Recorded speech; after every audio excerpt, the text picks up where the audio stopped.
there was a people actually here, a very small group that were protesting against Sharia law, and they were supposed to have it in Portland. Portland banned them. They came to Seattle, and were kind of an anti-Muslim protest or something. And then, but it was overwhelmed by counter protesters, like 10-1 or 100-1. Yeah. And but it made some news back home. And then my friend's dad calls him and said, so I heard, and his legitimate take on that was he saw on the news where it looks like they're pretty close to passing Sharia law in Seattle.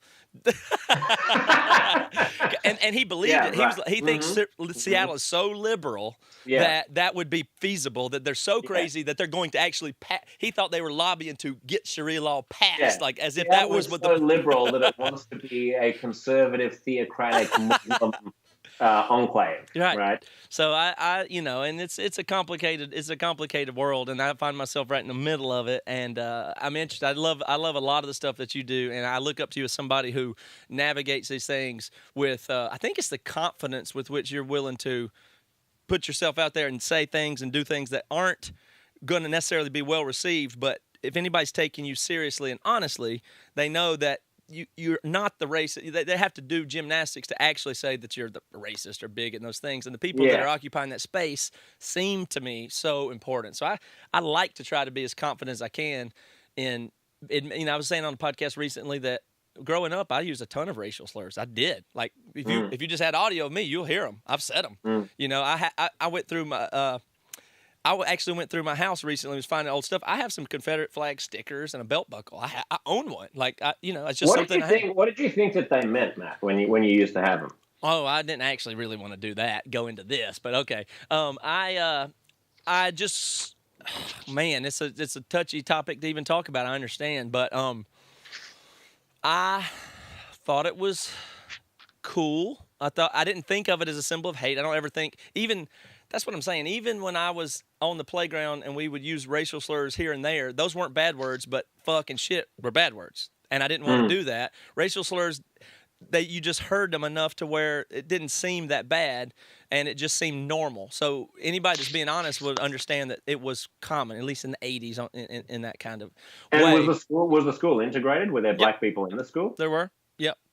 What did they think of racial slurs? Well, I'll give you an example. So when there's a lot of phrase the simple way would have been just phrases that contain like the N-word. There's a few phrases that people would say commonplace, like you N-rig something. I don't know if you've heard that or not. And then when we played kickball in the playground, if you played either the way where you have to tag the person with the ball manually, or you could throw it at them and hit them from far away, and that was called N-ball. That was I don't know another term for it to this day, but that's what we called it. So stuff like that. I'm not saying I was out there. But in no way did I, and I would use those words, but I didn't think of myself. I mean, I had the black people, we were playing kickball with black people. They'd say the same thing. They'd say, and I'm sure if you went back and looked at it, it'd be absolutely like horrible. But I didn't ever think of myself as racist. And then when people would use those, say real bad racist jokes or actually talk in private about, they see black people on TV and would throw around racial slurs, I always felt really bad about that. Like I always knew that was wrong. But seeing the Confederate flag it was on the General Lee. It was on the Dukes of Hazzard. It just didn't seem that weird. It just didn't seem weird, for people that were well-meaning or whatever. And you go back a generation before that, my dad had the first black person that came to his high school forced in. It was one black guy in his came in and had to go to his high school. And in my dad's generation, they've gone from that, which he says it was horrible, like the way that was in the 50s, it would have been 60s. And it was just so horrible. They tried to get him to come to the my dad was class president or something, tried to get him to come to the reunion. And like the whole school of these people that are seen as the worst people in the world, I mean, I guess they're filled with white guilt now, but they tried to reach out to him and say how sorry they are. And this whole group of people has come a long way in their lifetime. So that's worth noting, I would say. Yeah. I mean, it's the thing that's tricky now is I think that we've gotten so sensitive about particular words or phrases or what I call kind of conversational tripwires that when you cross them, you set off like all of the cannons. It's like being in the like a demilitarized zone or something, and you trigger a tripwire, and all of a sudden all the cannons start firing at you because you say, for example, in the process of having a conversation about something, you use the N-word just in mere reference to the existence of that word. And I hate using the term the N-word. I think it's so infantilizing, and stupid. It's like this. It's just ridiculous. It's not something. If you said the N-word the phrase, the N-word, outside of the United States, no one would have a fucking clue what you're talking about. I mean, that wouldn't even occur to people. In Australia, there's no way that you would call a person a nigger to their face in an accusatory way. That would be completely unacceptable in the same way that it is here. And it should be, because it carries a huge amount of baggage. Sure. But because Australia didn't have slavery, and because Australia didn't have any institutionalized racism towards African Americans, it has its own sordid history with Aboriginal Australians, with the indigenous population. And that can be compared to some extent to the problem of Native Americans.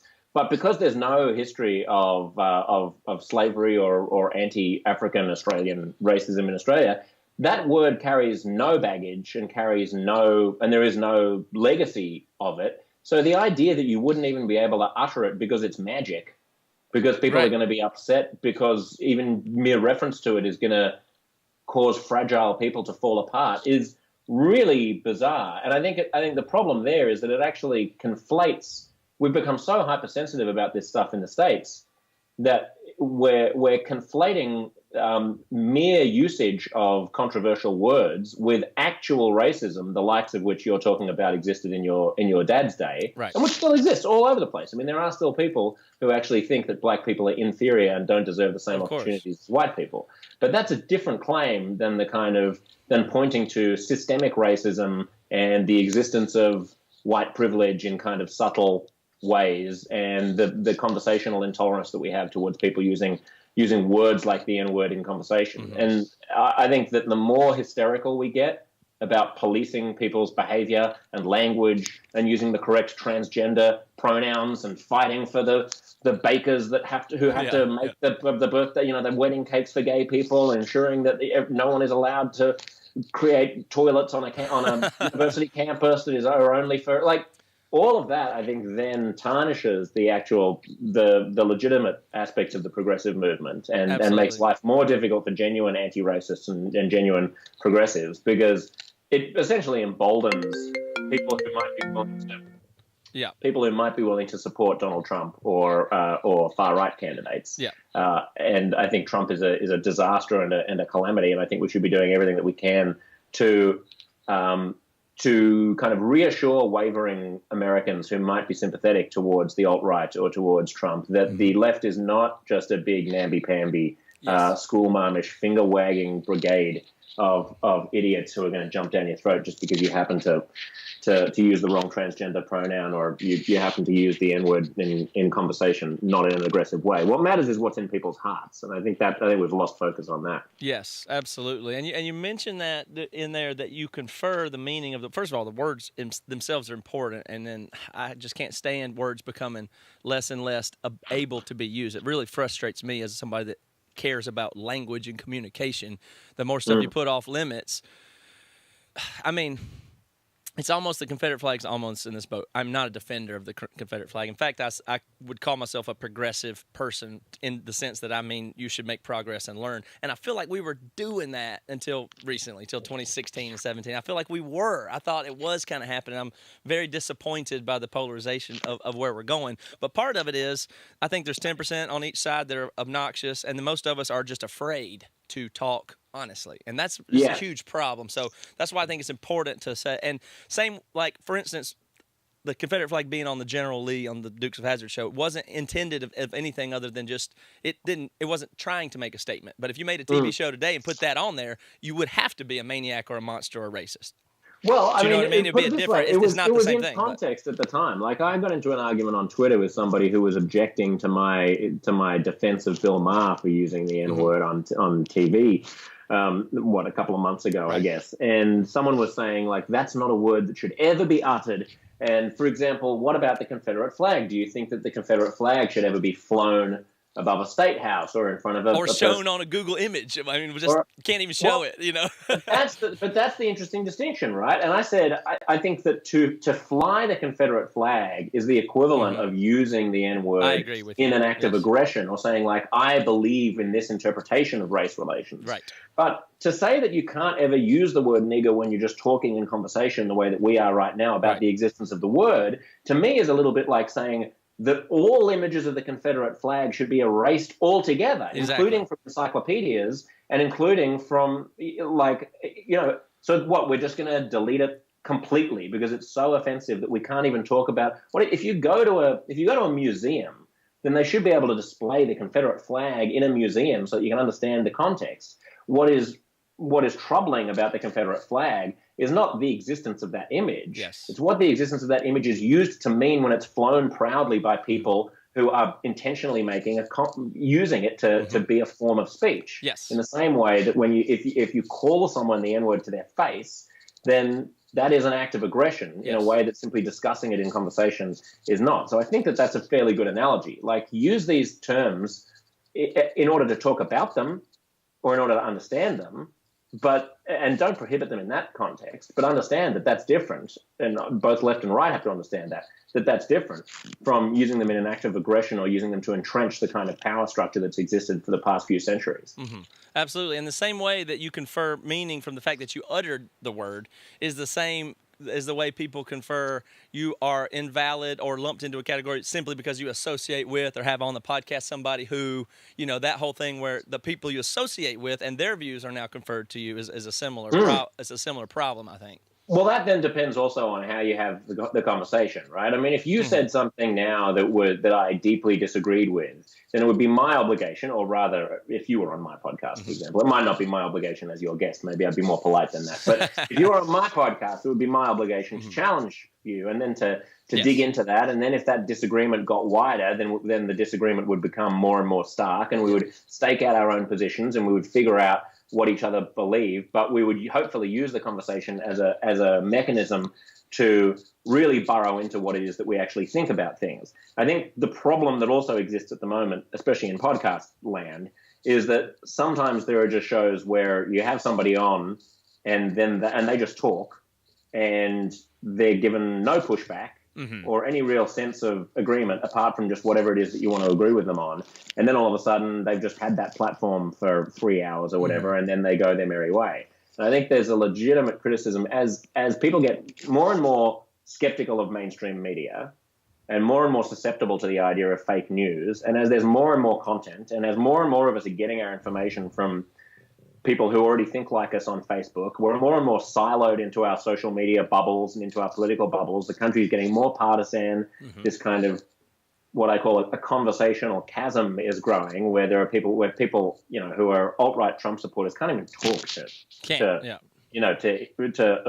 urbane, cosmopolitan, coastal elites anymore. Like, there's just no connection. It's so hard just to even get past just first base in order to get a conversation going, that if you end up sort of having that we need to use, I guess, alternative media and podcasts as a way to have conversations that actually land with one another, where we're actually listening to each other and actually responding and pushing back and talking and wrestling in interesting ways. Because I think we do a disservice to viewers and listeners if we just do the kind of what I guess I'd call the stenography style of broadcasting, where it's like, I'm in favor of free speech, therefore I'm going to invite a whole bunch of people whose ideas I disagree with to just talk for 3 hours, and I'm not going to question them at all. And that proves my free speech credentials. Yes. Well, it doesn't. It sort of proves that you're just giving a platform to the alt-right or to the far left, whoever it is that you might be giving a platform to.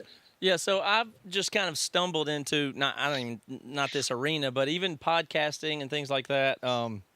I don't expect you to know, but I come from the background of musician. I've been a touring musician for 15 years and have been podcasting and do this full-time, this type of thing full-time now, and still some music. But I don't have any background in broadcast or journalism and things like that.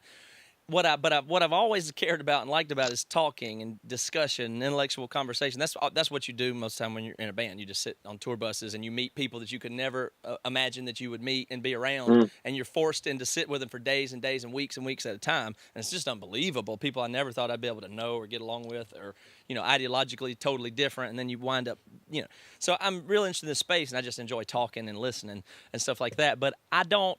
You're somebody I look at as it's interesting to me. The way that you have a journalism background, and now it's like you use the term public intellectual, and what is the role of this, and what are we doing, and what are podcasts doing that regular mainstream type media isn't doing? I'm trying to just get a grip, because I find it powerful. The stuff that I listen to with you, and you do such, like I was saying before, you do such a good job of holding it down and being tough or disagreement. For instance, we had Andy Kindler on your show, and you didn't let him get away with being insane. He's your friend, and that one came across in context and all that. But you didn't. I mean, you had to. I mean, that was totally fine. I thought that was super interesting how you do that. And then I want to talk about the lady that you had on the HuffPo Live way back in the TV show kind of thing. Suey. I'm sorry, Suey Park. Yeah, Suey Park. That was an incredible moment, and I would like for people to watch that and see what that is. But I admire so much your ability to sit in the space and do those things. So that's kind of what I wanted to talk to you about today. Yeah. So for people who don't know the Andy Kindler episode, I have a show called We the People Live, and that's a podcast which you can find on all good podcast apps.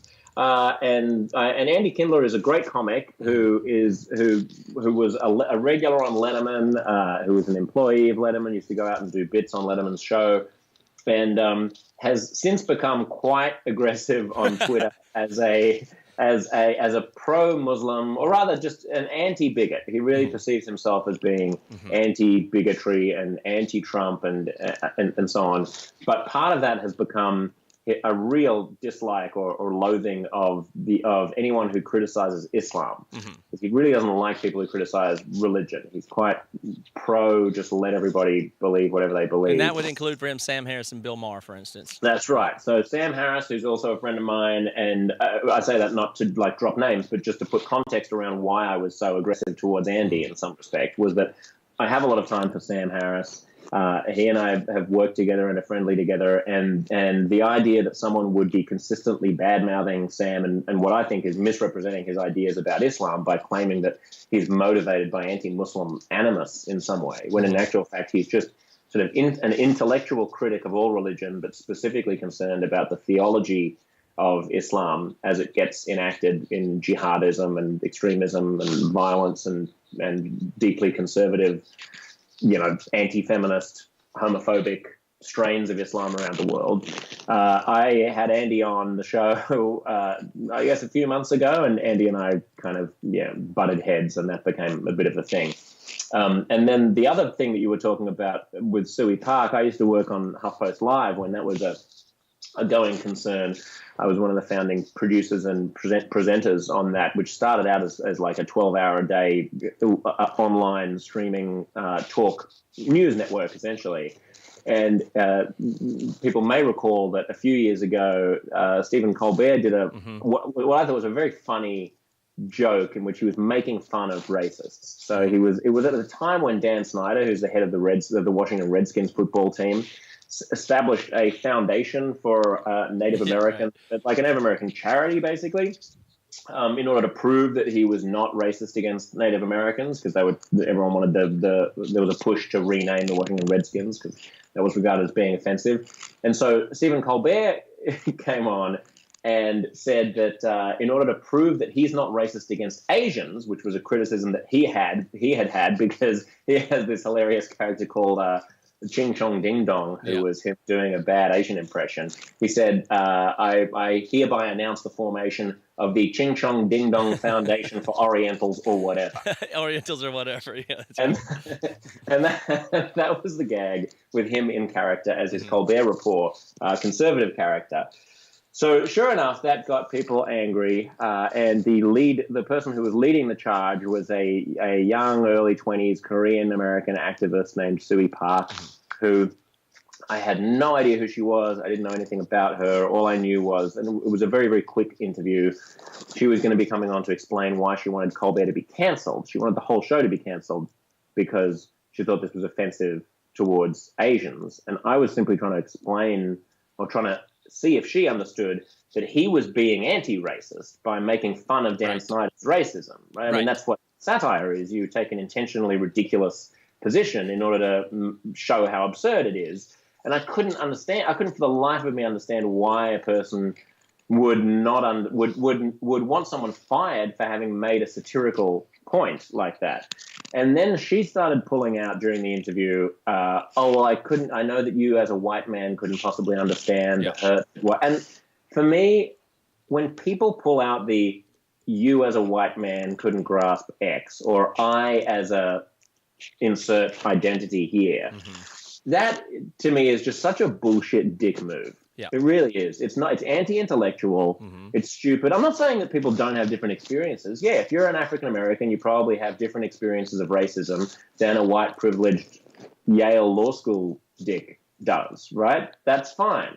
But the way that we're going to find common ground and communicate about these things, and the way that you're going to win allies or have intellectual conversations about the boundaries of satire, is by making good arguments. It's not going to be by saying my opinion trumps your opinion because of the color of my skin or because of what's dangling between my legs or not. Right. And so when she did that, I was just like, well, I'm sorry that I was born a man, but that, being born a man didn't deprive me of the ability to think rationally about what satire is, We're capable of having a conversation about the limits of satire, even though I do happen to be, I am sorry, a white man. And that whole conversation then blew up. I mean, people can Google it. I think it's still on YouTube if they just Google it. I want people to watch it because I just think it's so neat. The two things that happened in that, one being that I can't tell if you were actually angry or mad or laughing. Like, did you feel defense? Like, how did you actually feel during that thing as a professional is one thing I'm asking. Do you recall? I think I just felt... I just felt a bit over it. I felt like I want my show to be a place where human beings have rational and civil conversations. If someone comes in here and starts pissing and shitting on my face, don't expect me to just cop it. Don't think that because you've pulled the race card and the woman card and you're on TV that I'm going to be cowed and play along with your game just because I know that there'll be a big backlash. You don't play that fucking game here. Not here. Go out and do it on MSNBC. But I'm not going to... I just felt fed up of who the fuck are you? What do you mean as a white man I'm not going to understand? We're having a conversation about Stephen Colbert, about satire, about you're the one who wants him to be fired. You tell me why you want him to be fired. Don't say I can't understand because I'm a white man. Fuck that. I wouldn't say upset. No. I was just dude, you're on my fucking show. I'm giving you an opportunity to tell me what you think. And you're telling me that I can't possibly think. I can't possibly understand what you think because I've got a dick and I'm not Asian. Right. All right. Then there's nothing to talk about, is there? Right. So bye. Yeah, that's right. Well, it works super well because there was this moment in there to me where it's okay, now that this guy's acting like a normal person on air, of course you were mad, but you didn't become defensive and animated like you were attacking back. It was wait, I'm just going to hold the intellectual ground and say what I think. And you didn't back down in the fact that, wait a second, I'm not racist. I'm not even being a jerk here. No, yeah, I think this makes sense to me. I'm just going to maintain logically. A lot of people either back down or become aggressive in a defensive way. And you holding that line, which is more common in conversations and podcasts, especially than it is on a TV clip, it just made her seem it just exposed the silly verbiage that she was using and the tone of voice. It didn't even sound like a real person talking if you listen to her. She's speaking in these clips and these ways and these phrases, and it's you're not even she's obviously not even being a person.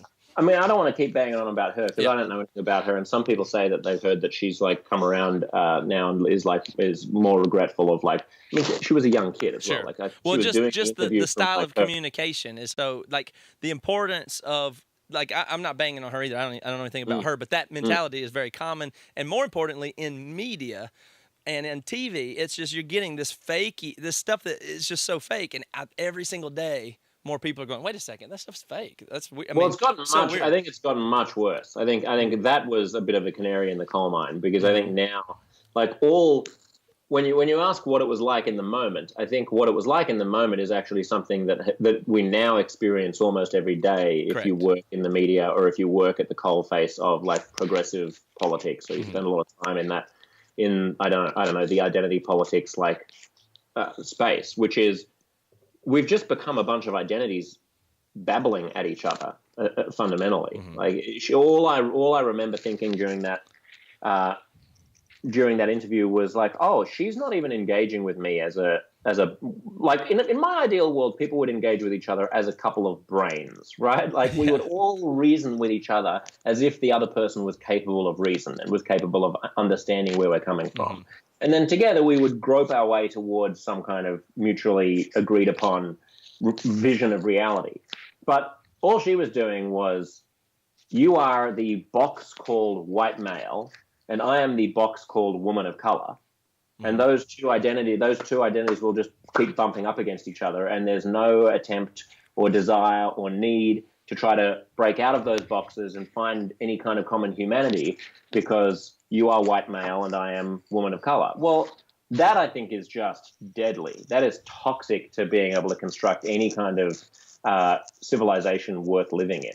And it's getting worse. It's getting more and more like that, I think. Like the ability for us, for example, to have a conversation, if we started having a conversation about Black Lives Matter here, it would be a large contingent of people who would regard the conversation as being totally illegitimate, like not even worth listening to. Because anything that we might say, it would be between two white men. So what could we possibly understand? And if we were two women of color, then that conversation would immediately have credibility. Yeah. Now, why? I mean, with the exception of the fact that, of course, there are aspects of living as a Black American that we haven't experienced. But do people think that we're so unimaginative and unempathic that we can't talk to our Black friends and listen to Black people and come to an understanding of what that is like? That we're incapable of imagining it? I don't think we are. I mean, I just don't think we are. We are. A lot of this is about data. A lot of this is about facts. A lot of this is about justice. A lot of this is about our opinions about morality and ethics and the role of the state and how aggressive cops should be and how dangerous Black people are to other Black people and crime rates and drug laws. Like, there are all kinds of things that we could talk about that we would have a constructive conversation about. But well, at some point we have to, or else it's just the Asian people are in charge of this and Black people are in charge of the cops now. I mean, of course, it has to. You have to engage with somebody somewhere. Yeah, I mean, you have to be able to represent other people's points of views and hold them with your own in a way at some point. I mean, I hope so. But if we don't, we become the Balkans, right? We just become Serbia and Bosnia, and it becomes like. I mean, imagine what a civil war, not to get hysterical, I don't think there's going to be a civil war, but imagine what a civil war in America would look like today. It wouldn't be the South fighting the North. It would be factions and identities going at it hand to hand in the street. It'd be more like, Ireland or something between the Catholics and the Protestants through all those decades where, like, neighbors are hating each other. And I don't know whether we're going to get there. I think we won't. But you can see the beginnings of it. You can see the glimmers of it. You can see how much Republicans hate Democrats and how much Democrats hate Republicans and how much African Americans think white Americans just have it coming and how much white Americans are upset or confused about how they should engage with African Americans. Yeah. And for some of them, resentful of the fact that they're constantly regarded as being racist. It must just be the thing where the philosophy that underlies it just must be you can't give an inch because it's an enemy. I mean, once you're in that mode, it's that's the way, for instance, the NRA thinks of. Like, they wouldn't take a reasonable gun law because it's still an inch towards them giving up ground. Period. Yeah, that's right. And so if you dig in as this is my group. And the other group's it only escalates, I suppose. There's got to be some way out of it. But at least there's people trying to do some of the hard work. But it's not a huge, I don't know if there's much reward in it, but there's some reward at least in being honest and getting out there and doing it.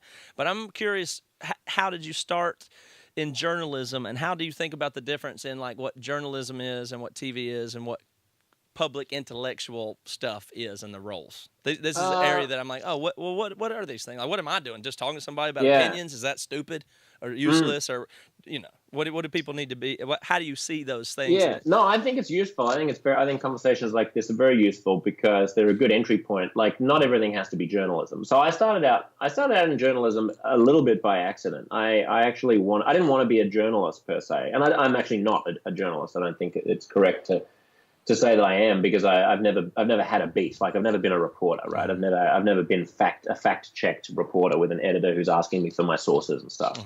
I've always been essentially an opinion guy. And I mean, when I was in my teens, like, my heroes were Letterman and Conan O'Brien and Jon Stewart and like Woody Allen, and a lot of I basically just wanted to do silly, fun, smart stuff on TV or radio somehow. And it looked to me like there were two ways of doing that, either going into stand-up comedy or going into journalism. And stand-up is such a grueling, horrible. I didn't want to be traveling around the country, staying at $40 motels, like with semen-stained sheets and like in some fucking, I mean, you've been in music, you know what it's like that's when you're doing normal it. For me. That's exactly what I signed up for. When you're doing a tour, I didn't want to be doing that, and it just struck me as thankless. And in hindsight, maybe that was the wrong choice, because maybe stand-up actually would have been a clearer path to where I ended up going anyway. And I think if stand-up in the 90s had been as vital and interesting as stand-up is today, I probably would have gone into stand-up. If there were like Louis C.K.'s and Amy Schumer's maybe, and I don't know, then maybe I would have. But back then it was all Seinfeld and Seinfeld ripoffs, right? It was all jokes about how bad airplane food is. I was going to say airplane jokes. Yeah, exactly. Whereas Louis is actually talking about life. Like, he's actually talking about the big stuff. Mm-hmm. So I did journalism at university and went into radio broadcasting, basically on the production side, and managed to scoot my way across to being on air by writing and voicing satirical comedy sketches, doing political satire on Australian radio, and came to the States basically in order to do improv comedy, actually, at Upright Citizens Brigade Theatre, which is one of the big improv groups, in New York.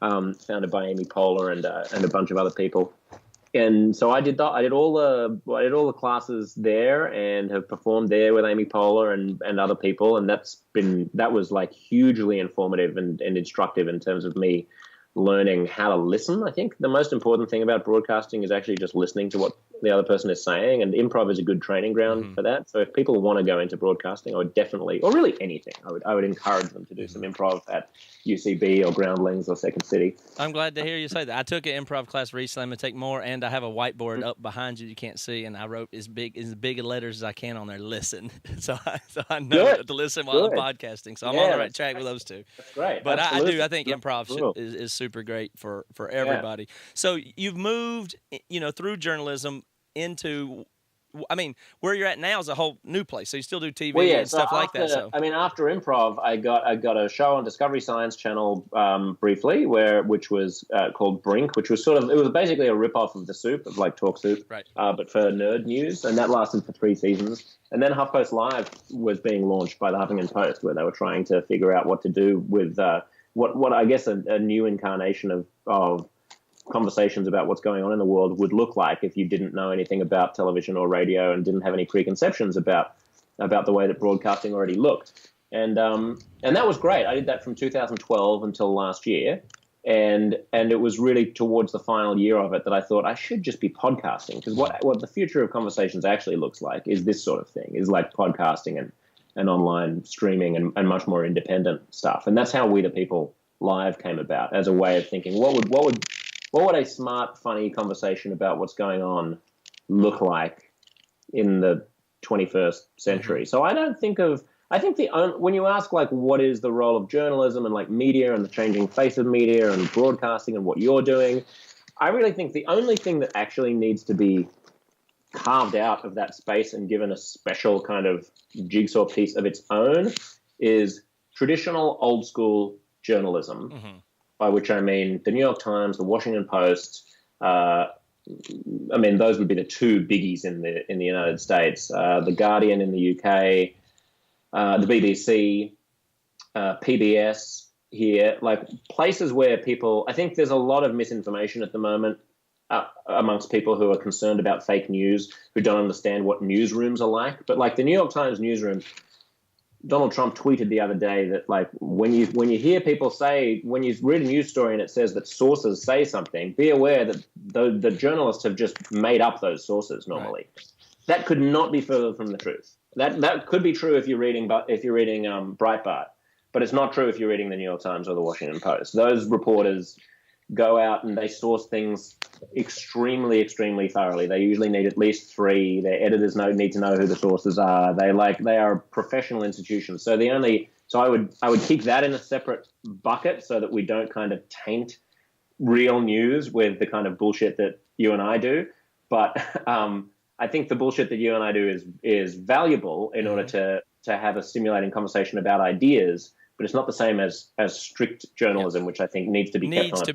Yeah, but because that blurring that one has been bad. So in one regard, you can listen to Sam Harris, who's is a credible expert neuroscientist, whatever, but he's giving a lot of opinion, and then I'm just whatever. And you have a journalism background doing this, so all those things are blurred. So it must, but you're saying it must be it's not the same thing to claim you're some alt-right news source of made up crap. That we have to differentiate it. That's totally different. Yeah, but it's good otherwise that things are blurred out and people can just do yes, whatever. I think in general it's good that anyone can produce anything. But I think we're in an interim phase, right? I think in 100 years' time, obviously the media landscape is going to be even more diverse, and everyone is going to be broadcasting everything in hologram 100% of the time to anyone who can pick it up.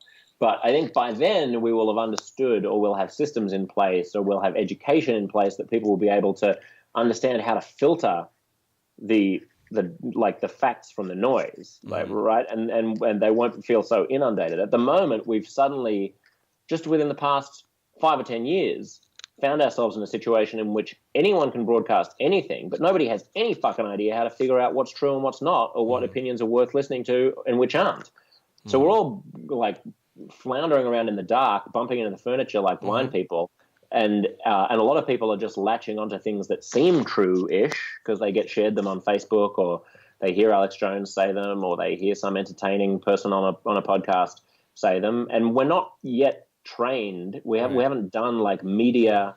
I guess you would need some kind of. I think there will probably be elementary school level programs in media literacy to be like, okay, this is a kind of article that you can trust, and this is the kind of article that you probably can't trust. And I think technology companies probably have a role to play here, that in the future companies like Google and Facebook and Amazon will build algorithms that give something a kind of a Snopes style credibility score, just without a human even having to be in the room. Like they'll just be able to analyze language and data and compare it instantaneously with a whole bunch of other things that are known to be true online, in order to say this article is probably mostly true or probably mostly false. Yeah, because people need some kind of guidance, and they're not getting it.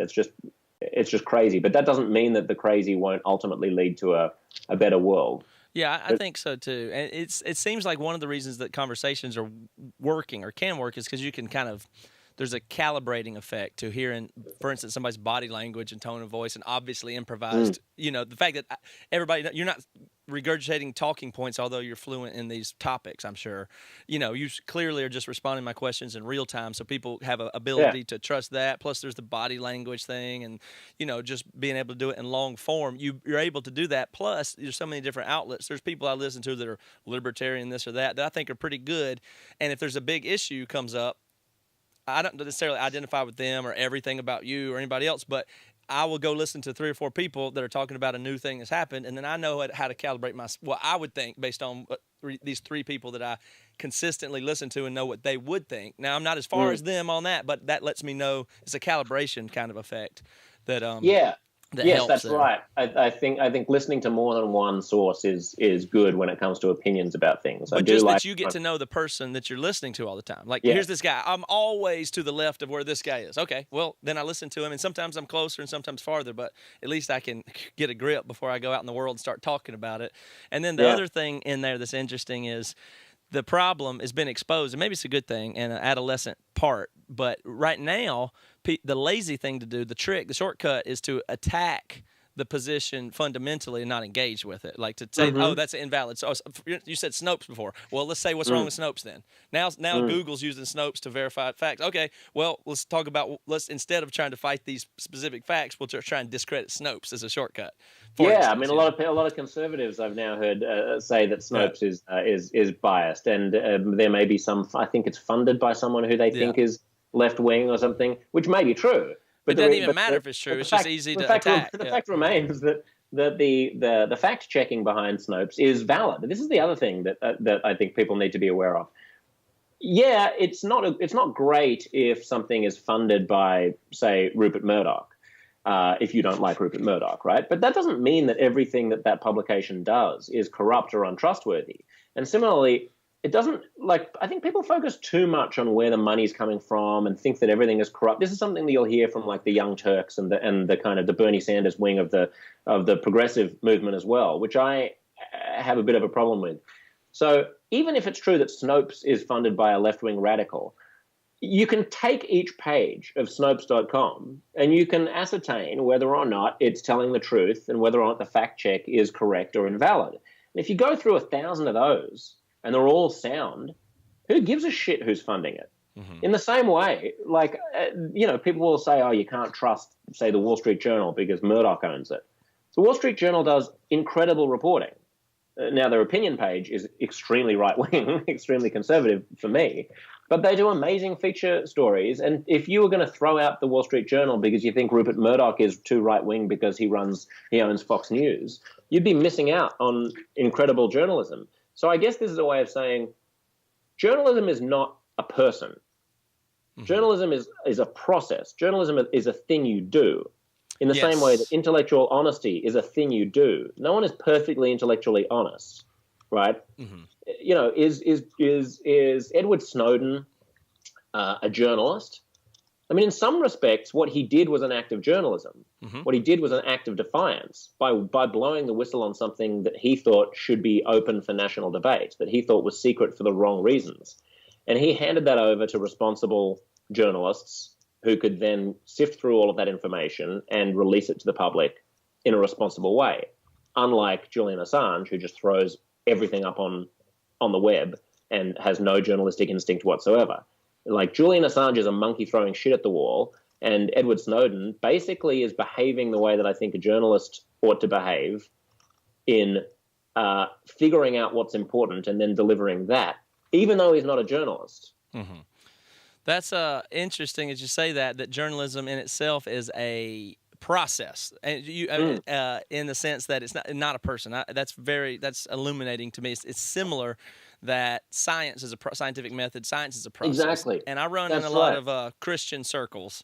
So Christians love to attack science, the scientists and the scientists themselves, and say they're just trying to this, or they have an agenda and a worldview, and they don't want to. And I'm just like, no, you don't understand. It drives me crazy because the premise of journalism and science both is to uncover truth, which rewards the scientists for doing so. They're not trying to uphold evolution. I mean, they'd love to dispel it if they could, if it was true and they could find it. And certainly there's academic biases, and there's things you can find. Scientists that have agendas, for sure, you can do all this stuff, but it's actually a process, not a person. That's right. I agree. It's immensely frustrating to me when religious people say, look, science is an orthodoxy just like any other, and the fact that a majority of scientists say X doesn't mean that it's true any more than the fact that a majority of priests say X means that that's true. People believe that that Jesus was divine and he was born of a virgin, and scientists believe that the world is billions of years old. Either way, you're essentially just taking an opinion poll, and you're taking it on authority because you don't know either way. You haven't personally done the research into whether the Earth is billions of years old, and you haven't personally studied theology well enough to know for sure whether or not Mary was a virgin. Therefore, either way, whether you're a scientist or a religious person, you're essentially just taking it on faith from a bunch of people who are telling you what to believe. That is so misguided, and it's such a nasty, dodgy little dickhead move, because what it fails to realize is that the reason you believe in science is not because scientists tell you to. You have faith in what scientists are saying because they are explaining a process, as you say, a process. And if it's true that 50% of all the things that scientists say today will turn out to be false, which is probably true. I mean, at any given point in time, there's another thing you hear religious people say, or that you hear climate science deniers say, with people who call themselves climate skeptics. They'll say there are tons of things that we think we know right now that'll turn out to be false. That's true. That's correct. I say that's true, but they're not going to turn out to be false as a result of us more closely reading religious scriptures, or as a result of us just asking the fossil fuel industry what they think is likely to happen to the climate. They're going to turn out to be false because scientists will continue doing the process of science and will disprove each other and will gradually hone a better and better understanding of the world. That's the way that science works. It's more of a refinement in most scientists because they're they're high priests of science. We have faith in a process of accruing knowledge and then testing that knowledge against real-world results and gradually tweaking it so that it more and more accurately reflects the way that the world actually looks to us. That's how we have satellites and GPS and the iPhone. It's because of this constant feedback loop that science provides us with between our ideas and what reality then tells us. Religion has no such feedback loop. Yeah, empirical verification, I suppose. Exactly. That you make a prediction and then you can prove that it's true. Not only prove that it's true as if it was to support your ego, you need to prove that it was true in order to make predictions, in order to send the satellites or do the GPS or whatever. I think the ancient Greeks or somebody, for instance, maybe everything we know will be wrong, but it'll be more... It's pragmatic. It's functional. Like I think the ancient Greeks or some people, they used to say, "Oh, there's 4 types of matter: air, and then rocks, and then water." Maybe they said there's 3 types, and they grouped and fire. But they like to group together, and that description actually, and they said that's what the world's made out of, the universe is made out of, and they were right in the sense like air is going to be with air, rocks will be. It's predictive. It's not a very high resolution tool for understanding things, but it does work. The rocks will be at the bottom, the water will be below that, the air will be above that. And like it's functional evolution, and most everything in science, it functions in a way that it makes a prediction that we aren't trying to prove anything. It's not about proving, it's so that we can use it, and it does work. So that's why and sometimes we do prove things. I mean, no matter what we end up believing and what truths get overturned, it's very unlikely, I think, that we will turn out to have been wrong about, say, atoms being the building block of the universe. And it's very unlikely that we'll be wrong about DNA being the building block of life. Like, we will make tweaks to that. Right. But these are theories that are so solid, that are so true, that are so clearly in concert with everything we know about everything, that, I mean, put it this way. If you could, to the extent that you could disprove something that we believe, like imagine, you could find out that all of our radiocarbon dating of rocks turns out to have been wrong and the Earth actually is only 6,000 years old, or that evolution didn't happen the way that we thought it was because it actually happened the way that creationists say it did. And we found all you would need would be one fossil that was out of place, right? All you need is one fossil of a rat at a time when there were no mammals yet. And that would throw all of biology on its head. But anywhere in the world have you ever found such a thing. And if religious people were true about creationism, you would find it all over the place. But suppose you found that, scientists would be delighted. They'd be confused, but they'd be extremely delighted by the challenge of figuring out, wow, what is this? How can we explain this? What is our new theory for this? Whereas if you challenge a religious person and say that what they're claiming is incorrect and provide them with evidence, which we do all the time, they're constantly confronted with evidence that what's in the Bible is untrue, then they regard that as being an act of bad faith, and they don't regard that as being an interesting challenge at all. They just say, well, it must be a mistake, and ours is not to question why, and the Almighty Father is mysterious in his ways, and just go back to praying and believe on Jesus, and all will be well. That is not an intellectual pursuit. That's just hanging up your brain at the door. Right. And it's not honest in the sense that even if you did find something that, let's say, furthered the resolution or the refinement of a religious text, even let's say it was true in a literal sense, like, for instance, you bring up atoms. So we say it's not likely that we'll find out that atoms are not the building blocks. But at some point, people claimed it's fundamental. There's nothing smaller than an atom. Well, turns out we were wrong about that, and we're all good with it. Now, the truth behind that is subatomic particle this and gluon, muon, Higgs boson, and so forth. And we're all happy to now engage on that level and further refine everything we're looking at in quantum electrodynamics and building TVs with that knowledge now that we have it. Good for us. And in religion, people don't do that well. If we did find something more fundamentally true that seemingly contradicted thing, you just can't deal with it. Otherwise, you're not even open to that. You have to suppress it to both, you don't have that same attitude. So in some sense, scientists can totally be wrong. Exactly, and then when they find out that they are wrong and they find more evidence for it, it can be deeper without invalidating the thing they said previously. That's a good point. Yeah, that's a good point. I mean, normally the way in which scientists are wrong is that they have been inadequately wise about the way that they were describing something. So it's not that it's not that they were wrong about atoms. It's that they didn't understand that atoms are actually also made up of electrons and the nucleus, right? So it's actually just through more and more and more understanding.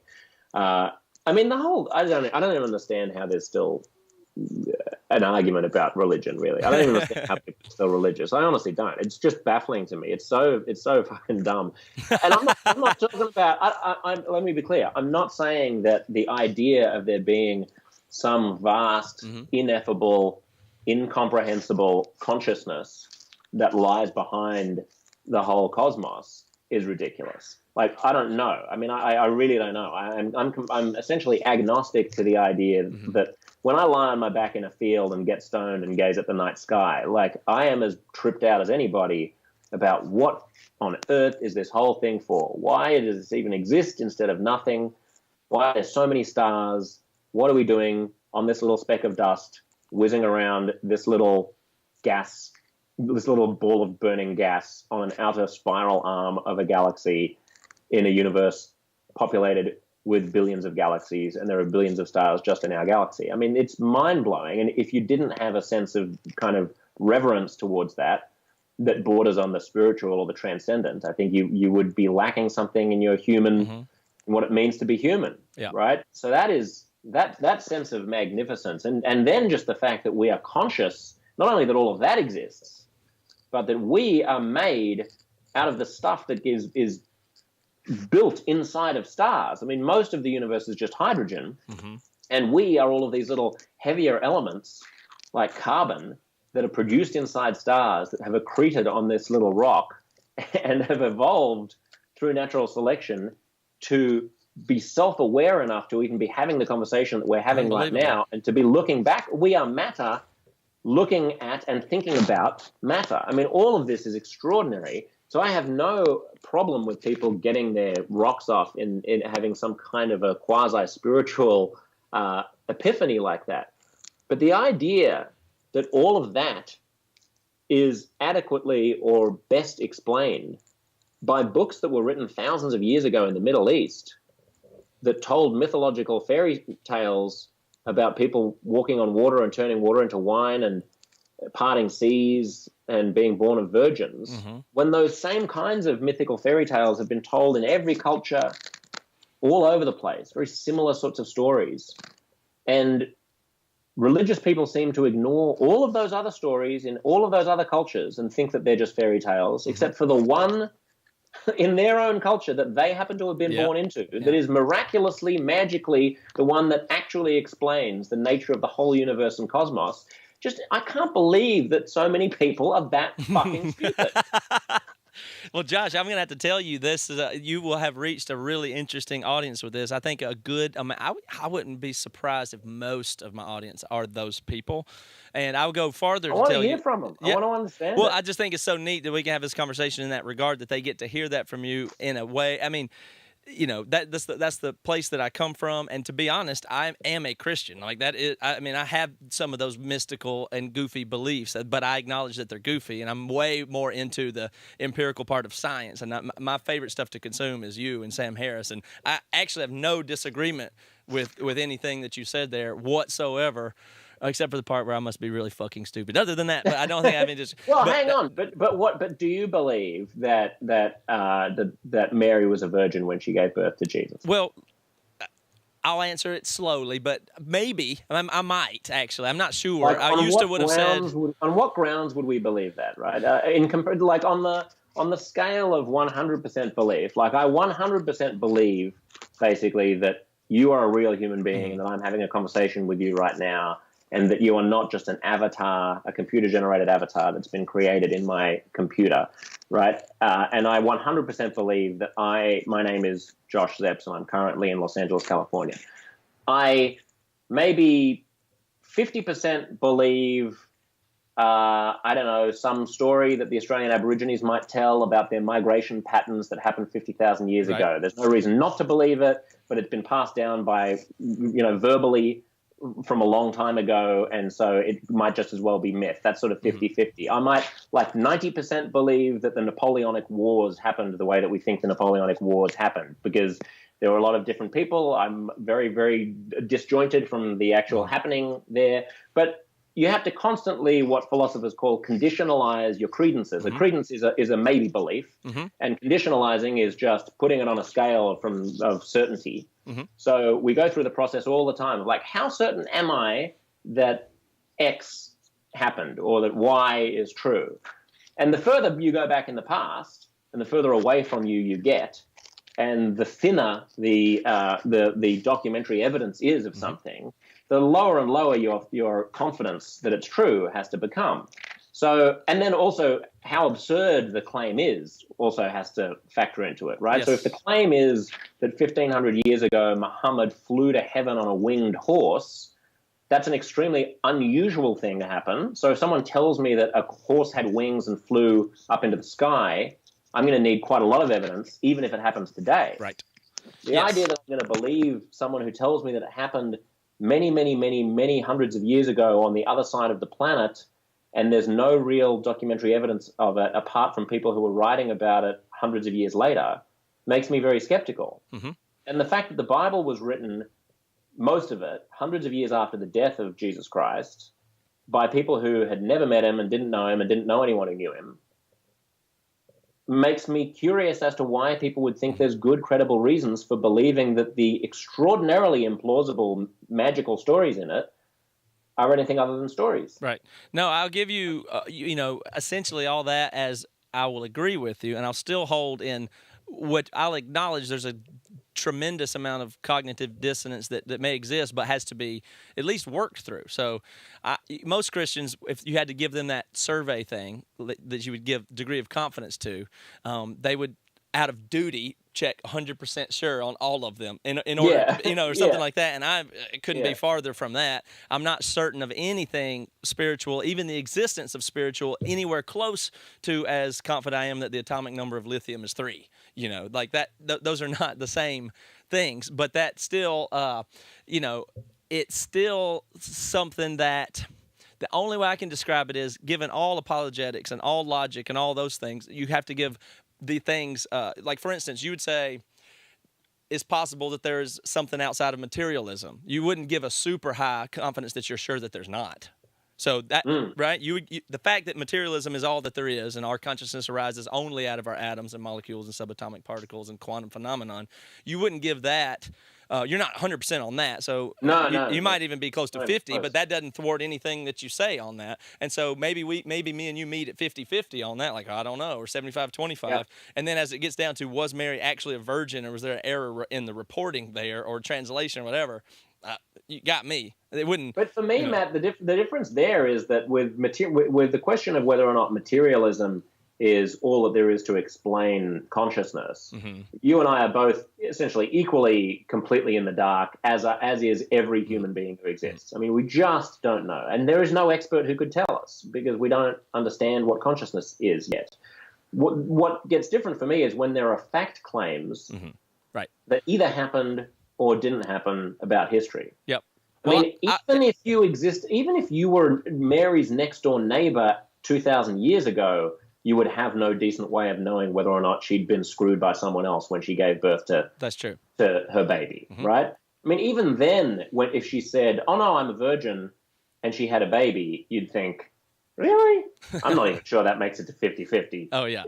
Right now. Right. Yeah. But thousands of years later, on the other side of the world, the only way that you can say anything other than that's bullshit is because you've got an identity and a whole set of beliefs and values that you think are wrapped up in having to pretend to believe that thing.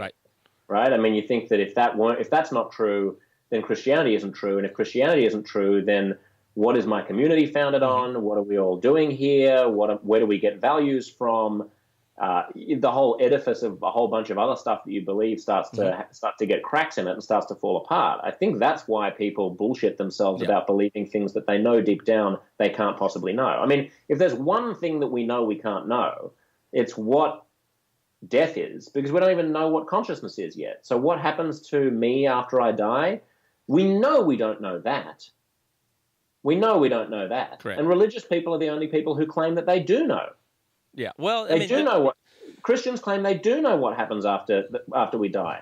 We know we don't know that. Come on, Come on. Well, look, for instance, even considering heaven to me seems to be an absolute fool's errand. So, although I would maintain that I am a Christian or believe, or am a variety of believer, there's ain't no way I'm touching the subject of what heaven is like. It seems completely absurd to me. I'll even grant that. I'll say that I've made a lot of movement too, which might be interesting because I think it's just one of the nuanced things about how people are moving a lot. When I ponder true believers of Islam and the Quran and stuff like that, it's mind-blowing to me to have any Christian frame or background and ponder that and see what it is and how it's so close in a lot of ways to Christianity, and they're the people that dislike it the most, and they don't even I'm paying very close attention to fundamentalism of Islam and think it's very similar to Christianity. I grant that. I've come from more of a fundamentalist or more conservative evangelical background, and it's clearly not. That's clearly not right. Like that's you could say it's a journey. Maybe I wind up not Christian. You know what I mean? But yeah, I'm taking the analytical approach there, and the thing that may be left out that this probably sounds stupid in some sense to you or exclusive, but the thing that keeps me there, the thing that made the whole thing fall into place for me in the first place is something that could only be called personal spiritual revelation that then seems to line up with some things and truths in the book and in the scriptures, and then you've got to do the work of trying to unpack them and see what that means. Was that a true encounter that I had with God, the spiritual kind, the goofy kind, when people explain and give testimonies? Well, I've had something like that, and am convinced that it matters, that something's real there's something different. I'm sure of it. Clearly, I grew up in America and had access to Christianity, the Bible, and people told me it was that. And I think that sounds about right to me. But now the rest of my whole life is going to be untangling that. And maybe it gets disproven to me. I don't really know. But if that gives you any frame of reference to it, yeah, I like the analytical approach. But I don't have enough evidence, even believing everything you and Sam Harris say, to it still can't turn over that moment and some moments that I've had. Although I don't even have to. I just don't have strong confidence on almost anything. So okay, it shouldn't. But those kinds of the only thing that has to matter is that you recognize that those kinds of experiences of transcendent spirituality, where it's clear, where you get a deep insight that there is something else there that you're talking to, that there is something going on that is beyond normal scientific explanation, those experiences are had by everyone of every religion, including atheists. Well, maybe. I mean, you don't know what mine was, though. And I can't relay it to you, so we can't really compare them. Put it this way: we know that everyone of every faith claims to have transcendent spiritual experiences that confirm their faith, the truth of their faith. True. But you talk about getting stoned and looking up at the stars and having that transcendent moment. Well, I like that too. I'll get high and I'll look at the stars and I will have a transcendent moment that you're talking about. I'm talking about something else. That's the only way I can tell you. I'm talking about something different than that. I know I acknowledge that too, and that could be attributed to the star gods or whatever, Well, what is the else? What is the else? Well, like I said, it kind of evades description. Like that's only, so it sounds like I'm saying I've had an experience you haven't, but that is my experience tells me that I have. You may have. So but the thing is, every person in every religion claims that they have. So there's no. So you might be right. Well, I ain't out to prove it, is my point. And I have low degree of certainty of things like the virgin birth. So if that's, I don't know if that's a defensible position or one that I will maintain the rest of my life. And all I'm saying is the only thing that you need in order to become skeptical of of the dogma of formal religion is an understanding that whatever it is about consciousness and our relationship to the cosmos and to whatever intelligence might be behind it, that experience is available to people of all faiths. Now, it's possible that you had one that no one else has, or just most other Christians have had, possibly. That you had one that's different from what most other Christians maybe have had? what I and some amount of Christians have had is similar and different and unique. That's possible. Yes, that's possible, but it's no more likely than that the kinds of transcendent experiences that Hindus have are the correct ones. From your point of view, I completely agree. Again, not from my point of view, just from logic's point of view. If you have three people who are all saying that they've had personal experiences that demonstrate to them that the orthodoxy of their parents Yes. that they were indoctrinated with from birth is the correct one, then an impartial, logical bystander has to say it's what's probably going on, and we're not talking about 3, we're talking about 300. What's probably going on is that they're all tapping into something that is either a god or is something biochemical in the way that our brains are made up, but they're having some kind of common experience that they're all mistakenly attributing to their own faith. Could be. Because Could be. if there are 300 different faiths, and there have been a lot more than 300 different faiths in human civilizations over time, then the odds of your Christian one being the one that is actually the true interpretation of that spooky experience that you had is 1 in 300, or more accurately 1 in 3,000. Yeah. And you don't know. You have no grounds for believing one way or the other because you can't transplant yourself into the heads of the other people from other faiths. That's true. To see how convincing it is to them that their experience aligns with the truth of Muhammad being the final prophet, or the truth of Vishnu being the ultimate God, right? Or the truth of Abraham being the person who you have to put the most faith in. So it's possible. In some ways, this is why I sort of respect people who change their faith more than people who remain in their faith. Like, if you're a jihadist Muslim who was brought up an evangelical Christian, at least to some extent you've done the hard yards of trying to think through what it is that you believe and trying to pick a faith that seems to be the most true to you. The likelihood of everyone who's born in India as a Hindu thinks that Hinduism is true. Everyone who's born of Muslim parents largely thinks that Islam is true. Everyone who's born a Jew largely thinks that Judaism is true. Everyone who's born a Catholic largely thinks that Catholicism is true. There are all kinds of amazing experiences you can have, but the likelihood that those amazing experiences tell you anything about the falsehood or otherwise of the holy books that were written centuries or millennia ago in the particular culture or religion that you happen to have been raised is vanishingly slim. Yeah, well, with running risk to sound obscurist or attack the source or things like that, it is possible then the same way we understood atoms and then more deeply understood them that who am I to say that maybe all the religions all those experiences are valid in some way that even though our book, the Bible, has it wrong, maybe they all do. Maybe there's something we uncover that says, oh, they all were right in some deeper way or something like that. So I'm not making any truth claims or putting it on anybody else. I don't even expect to convince anybody or for anybody to believe what I believe. Nonetheless, I have to do the hard work of sorting it out for myself, and I change my views all the time. I actually didn't grow up. I didn't even have the faith that any of that was true until, like 17 or something. I grew up thinking it was clearly bullshit. So if that gives any credence to how I got into it, I didn't just grow up assuming it. But if what you say is true, and it well might be, that all religions are right in some fundamental way, right? But then the only correct posture to have in this world is to be essentially an atheist or agnostic, because all that means is that you're disputing or disbelieving the fact claims of official orthodoxy, of official doctrines of man-made churches. Because the problem with the claim that they're all a bit right is that they can't all be a bit right without fundamentally demolishing the entire artifice of the doctrines. Well, that's what I'm saying is so interesting about looking at the Quran and listening to people talk about the problem of Islam and what true believers are, because that's what I'm saying.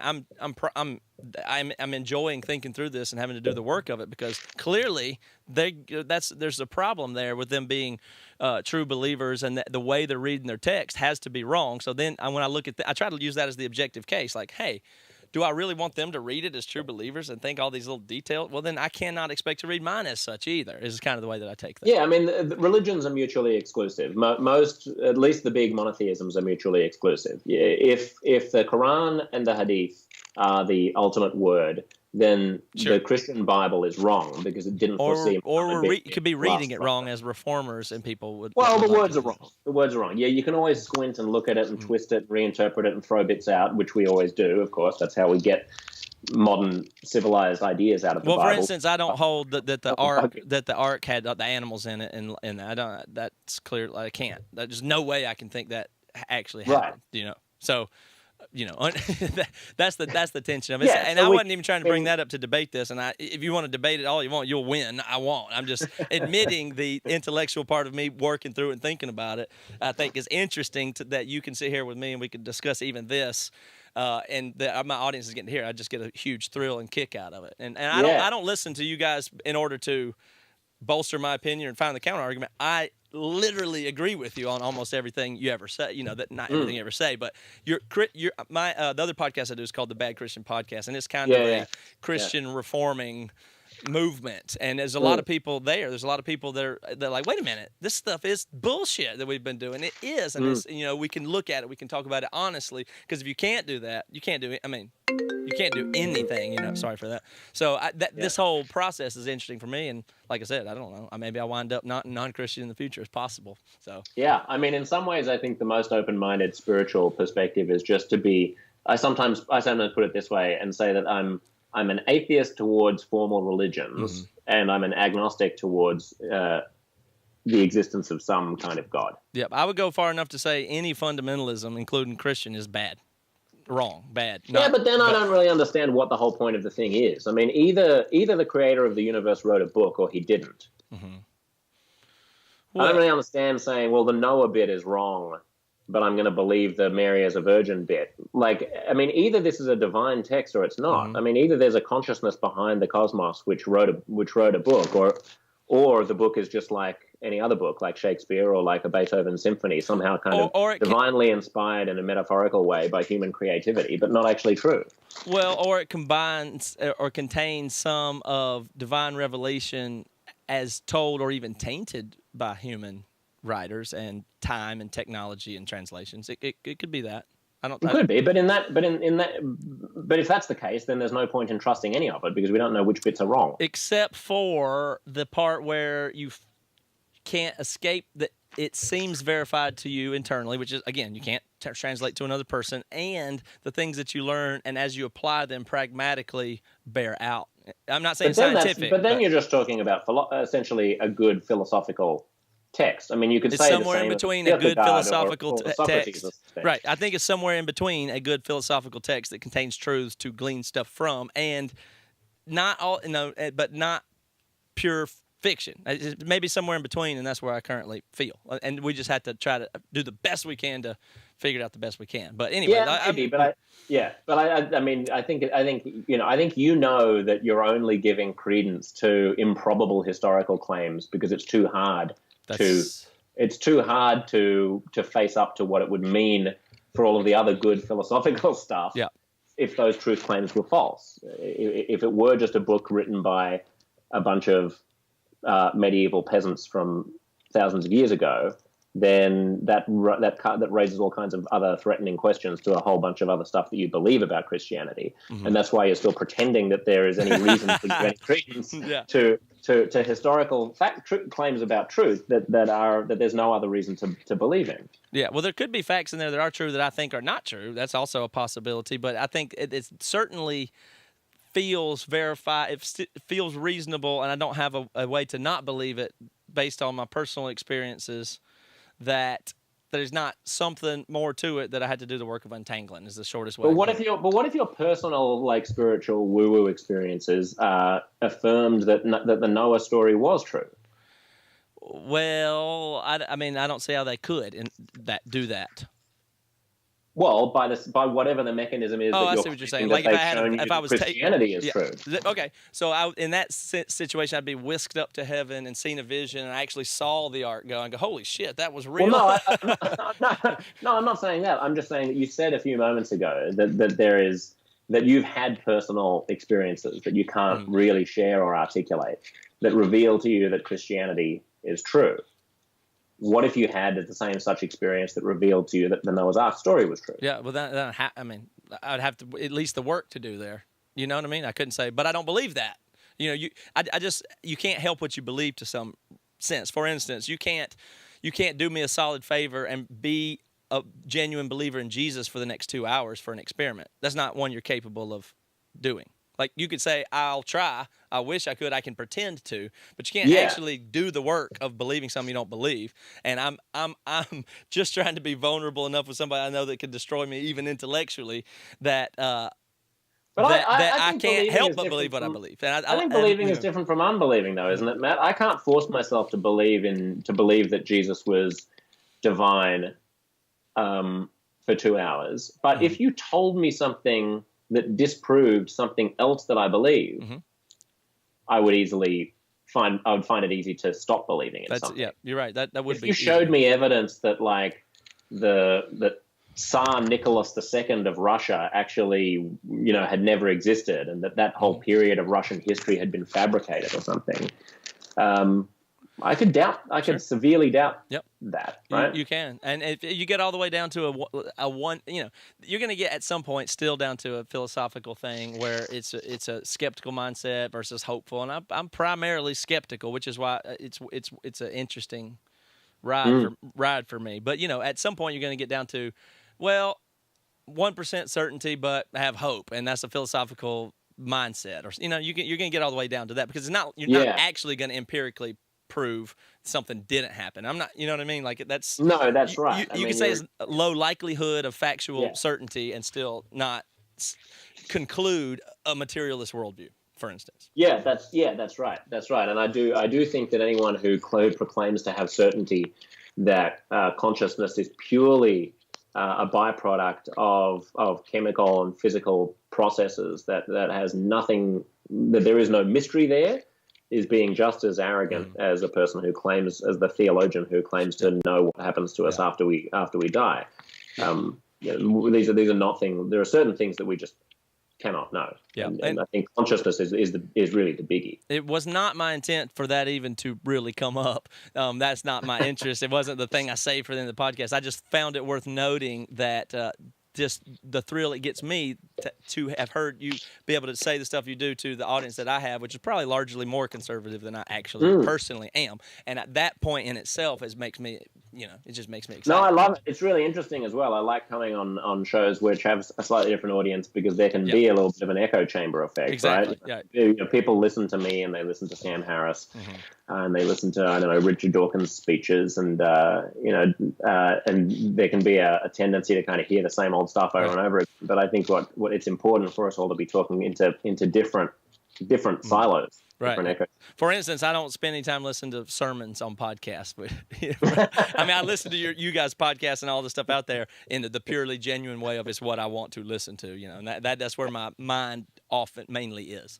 So, but you've been a big influence on me, and just again, like I said, your show's great, it's We the People Live and stuff, and I just love the honesty, the vulnerability, and just being able to really look at stuff objectively and say it without it being about identity or attack or whatever. It's exciting. I really enjoy the discourse part of it.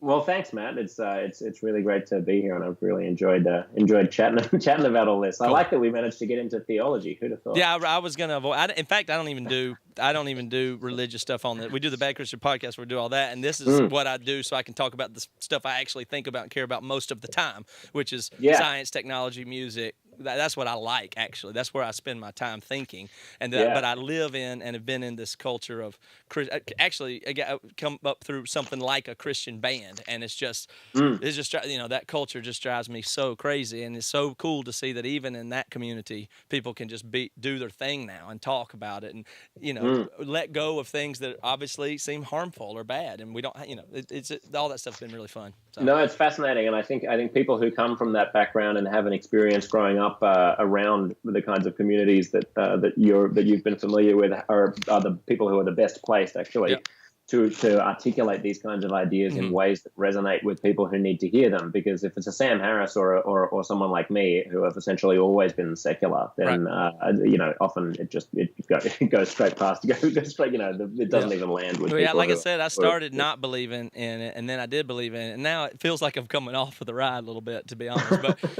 But the thing about it is, would you be surprised to hear that you had a decent amount of religious listeners? Do you think you do? I bet you'd be surprised that you do. I think it depends what. I think it'd depend what you mean by religious, right? Well, at least people like me, and then even more conservative than that. Would you be surprised to know that? I don't know if you do or not. I'm just suggesting if I'm here, there must be others. I would be surprised if there were a lot of. No, I wouldn't be surprised if there were a lot of kind of nominally religious people like yourself. Yeah. Who are thoughtful. I'm not. So now I'm nominally religious. Okay, that's fair enough. I would call you nominally religious because you're not because you don't actually believe in all of the things that are. Is that me? Or is that you? That's you, but no big deal. All right, let me try to shut that off. Well, I've taken a lot of your time, so I'll let you off. Look, I really appreciate it. It's been really good. Okay, great. But I'm glad anyway, appreciate it. This has been super. Yeah, no, great to talk to you as well, Matt, and thanks for the invitation. All right, we'll do it again soon or do something else in the future. I'm gonna put this up probably next week or something like that, but I'll tweet you at it. So, all right. Okay, great. Thanks, you, Josh. buddy. Yeah, great to talk to you. Cheers.